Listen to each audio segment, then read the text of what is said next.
Hello friends, welcome back Spain news channel நண்பர்களே. இன்றைக்கி இந்த வீடியோவில் ஒரு முக்கியமான ஒரு நியூஸ் தான் அங்கே வெளியான அந்த நியூஸை தான் இந்த வீடியோவில் பார்க்க போகிறோம். ஸோ என்ன நியூஸ் அப்படிங்கிறது இப்போ அனைவருக்குமே தெரியும். தமிழகத்தில் அரசியலில் யார் ஆட்சி அமைக்க போகிறாருன்னு தாவேகா வெற்றி பெற்றிருந்த நிலையிலையும் சீட்டு பார்த்திங்கன்னு வச்சுக்கோங்களேன் இன்னும் கிடைக்கிறதில்லை. அதனால் தாவேகா சீட்டில் அமர்றதுக்கு நிறைய முயற்சிகளை எடுத்துகிட்ருக்கு. இதனிடையே பார்த்திங்கன்னு வச்சுக்கோங்களேன் நிறைய எச்சரிக்கையான விஷயங்கள் வெளியாகிட்டே இருக்குது. அதில் சில எச்சரிக்கையான விஷயங்கள்னு பார்த்திங்கன்னா திமுக அதிமுக கூட்டணி சேர்வதாக ஒரு தாள்கள் வெளியாகிருக்கு. முதல்வர் எடப்பாடி பழனிசாமி தமிழக அரசியல் களத்தில் மாபெரும் ட்விஸ்ட்டை கொண்டு வருவதாக தாள்கள் வெளியாகிருக்கு. வெளியான அந்த தாள்கள் தான் தற்போது சமூக வலைத்தளங்களில் வைரலாகிட்டுருக்கு. வைரலான அதை தான் இந்த வீடியோவில் நான் ஷேர் பண்ண போகிறேன். ஸோ வீடியோவை பார்த்திங்கன்னா கண்டிப்பாக என்ன நடக்கும் அப்படிங்கிற விஷயங்களை தெரிந்து கொள்ளலாம். ஸோ என்ன நடக்கும் அப்படிங்கிறத வாங்க இப்போ இந்த வீடியோவில் அதிரடியாக ஷேர் பண்ணுறேன். ஸோ தமிழகத்தையே உலுக்கிட்டு இருக்கக்கூடிய பெரிய விஷயமாக இப்போ யார் ஆட்சி அமைக்க போகிறாருங்கிறது தான். தமிழக அரசியலில் எதிர்பாராத மாற்றங்களுக்கு வழிவகுக்கக்கூடிய வகையில் புதிய அரசியல் நகர்வுகள் நடைபெற்று வருவது நம்ம அனைவருக்குமே தெரியும். தற்போது அந்த நியூஸ் தான் வெளியாகிட்டே இருக்குது. இதுவரை கடுமையான எதிரிகளாக இருந்து வந்த திராவிட முன்னேற்ற கழகம் மற்றும் அனைத்திந்திய அண்ணா திராவிட முன்னேற்ற கழகம் இடையே மறைமுக பேச்சுவார்த்தைகள் நடைபெற்றதாக தாள்கள் கூறப்படுது. இது அரசியல் வட்டாரங்களில் பெரும் பரபரப்பை ஏற்படுத்தியிருக்கு. ஏன்னா இவங்க ரெண்டு பேருமே தனி பெரும்பான்மையான பெருங்கட்சிகள். இவங்க ரெண்டு பேரும் சேர்றது குறித்து தற்போது இந்த மாதிரி பரபரப்பு வெளியாக இருக்கிறது தாவேகா கட்சியினரிடையே பெரும் அதிர்ச்சியை ஏற்படுத்தியிருக்கு. ஸோ இதுதான் இப்போ ஹார்ட் ஆஃப் த ஒரு டாப்பிக்காகவே சிட்டியில் போயிட்டுருக்கு. சாதாரணமாக ஒன்றாக வர முடியாத இரண்டு பெரிய திராவிட கட்சிகள் திடீரென தொடர்பு கொண்டதாக கூறப்படுவது ஆச்சரியத்தை ஏற்படுத்தியிருக்கு. தமிழக வெற்றி கழகம் தலைமையில் அரசு அமைக்கக்கூடிய முயற்சிகள் வேகம் எடுத்து வரக்கூடிய நிலையில் இந்த மாற்றம் முக்கிய திருப்பமாக பார்க்கப்படுது. அதிகாரப்பூர்வமாக எந்த முடிவும் அறிவிக்கப்படாததாலும் இரு தரப்பிலும் தொடக்கநிலை பேச்சுக்கள் நடந்ததாக தாள்கள் வெளியாகிருக்கு. ஸோ என்னங்கிறது இன்னும் அதிகாரப்பூர்வமாக தெரிய வரல.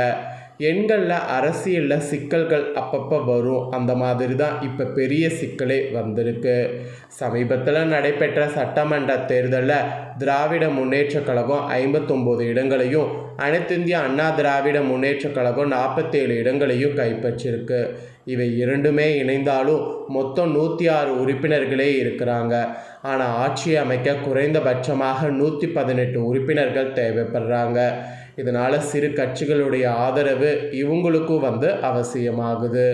முதன்முறையாகவே தேர்தலில் போட்டியிட்டு 108 இடங்களை வென்ற தமிழக வெற்றி கழகம் ஆட்சி அமைக்க முயற்சி செய்து வருவது நம்ம அனைவருக்குமே தெரியும்.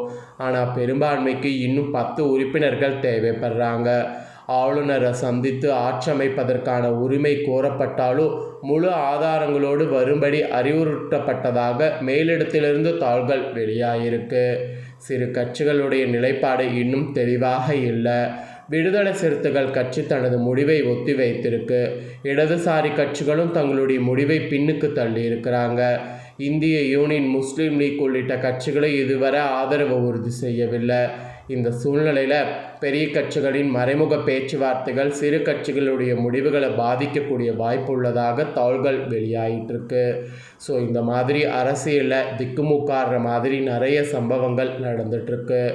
இரண்டு பெரிய திராவிட கட்சிகளிடையே போட்டி பல சதாப்தங்களாக தமிழக அரசியலை நிர்ணயித்து வந்தது நம்ம அனைவருக்குமே தெரியும்.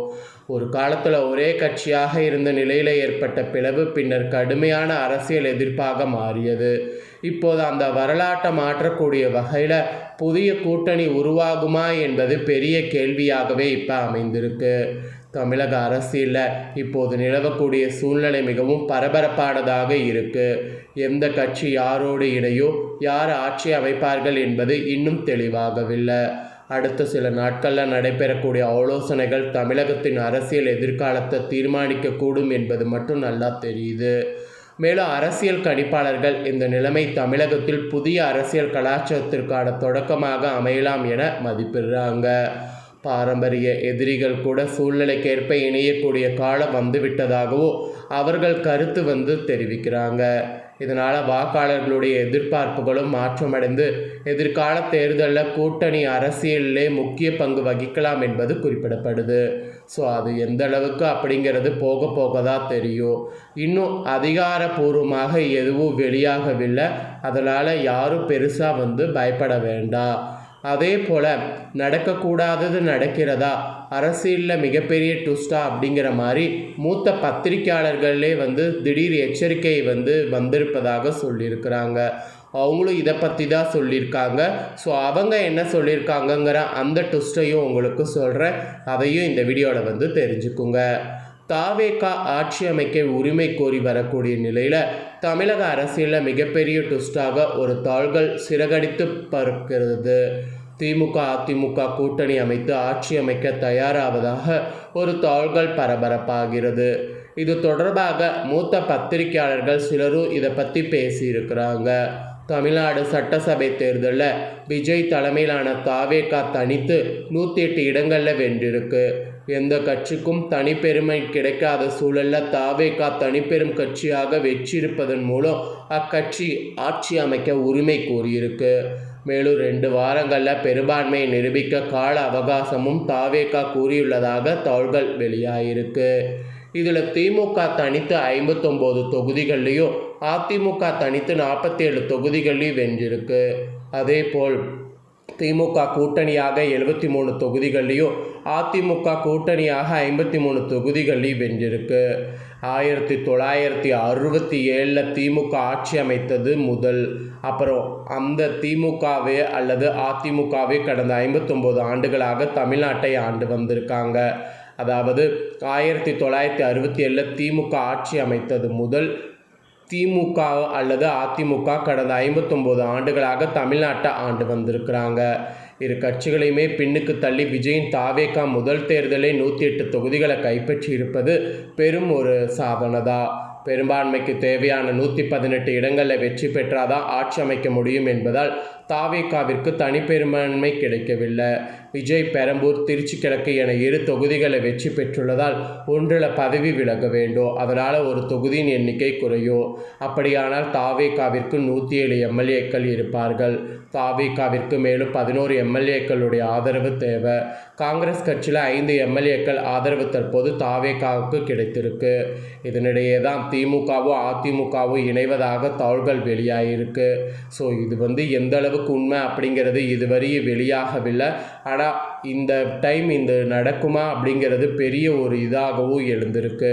ஸோ என்ன நடக்கும் அப்படிங்கிறது பொறுத்திருந்து தான் பார்க்கணும். இதை பற்றிய கருத்தை கமெண்டில் பண்ணுங்கள். வேறொரு வீடியோவில் சந்திக்கிறேன். நன்றி.